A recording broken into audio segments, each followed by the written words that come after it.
हिरव्या हिरव्या जंगलाची झाडी घनदाट, सांग चढवा दिसता कसो वेल्ल्याचो मडेघाट.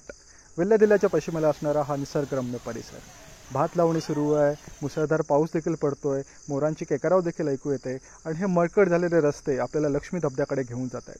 साधारण जुलैच्या पहिल्या आठवड्यामध्ये इथं मुसळधार धबधबा सुरू होतो आणि प्रत्येक तालुक्यातील प्रत्येक जिल्ह्यातील पर्यटक इथे आनंदाने आवर्जून हजेरी लावतो. इथला निसर्ग, इथलं जंगल, इथले वन्य प्राणी याच्या सानिध्यामध्ये आपला वेळ कसा जातो तेच कळत नाही. वीकेंडकरिता अत्यंत सुशेगात अशी ही जागा आहे.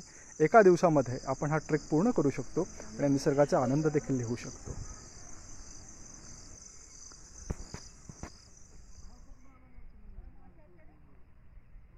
नमस्कार मित्रांनो आणि मैत्रिणींनो, ॲडमिन निनाद ह्या आपल्या यूट्यूब चॅनलमध्ये पुन्हा एकदा आपले सहर्ष स्वागत आहे. आज मी तुम्हाला घेऊन आलोय ऐतिहासिक अशा मडेघाटावरती. लक्ष्मी धबधबा हा पुणे जिल्ह्यातील तसेच महाराष्ट्रातील सर्वात संपन्न आणि सगळ्यात सुंदर असा धबधबा आहे.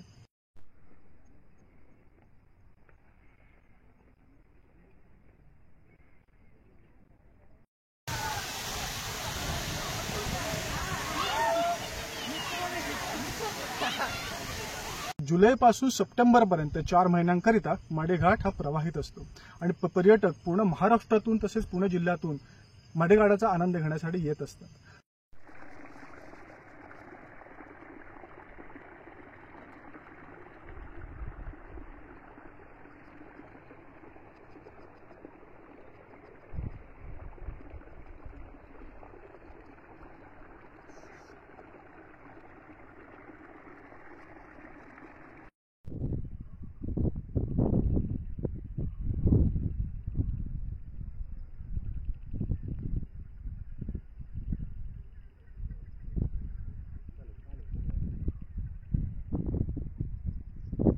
तर मित्रांनो, मडेघाट असं नाव ऐकल्यावरती तुम्हाला आश्चर्य वाटलं असेल. मडेघाट अर्थात मढ अधिक घाट. सो मढ असा उल्लेख असणारा हा घाट धबधबा नक्की कुठला आहे? खरं तर बघा, तानाजी मालुसरे यांचा जेव्हा सिंहगडावरती मृत्यू झाला, ते धारातीर्थी पडले, तेव्हा त्यांचं पार्थिव त्यांच्या मूळ गावी म्हणजेच रायगड जिल्ह्यातील उंबरठमध्ये घेऊन जात असताना ह्याच मडेघाटामार्गे त्यांच्या मूळ गावी नेण्यात आलेलं होतं. त्यामुळे मडेघाटाला हा ऐतिहासिक असा संदर्भ आहे.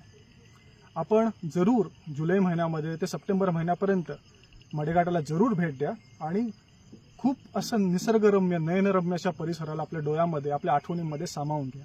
धन्यवाद.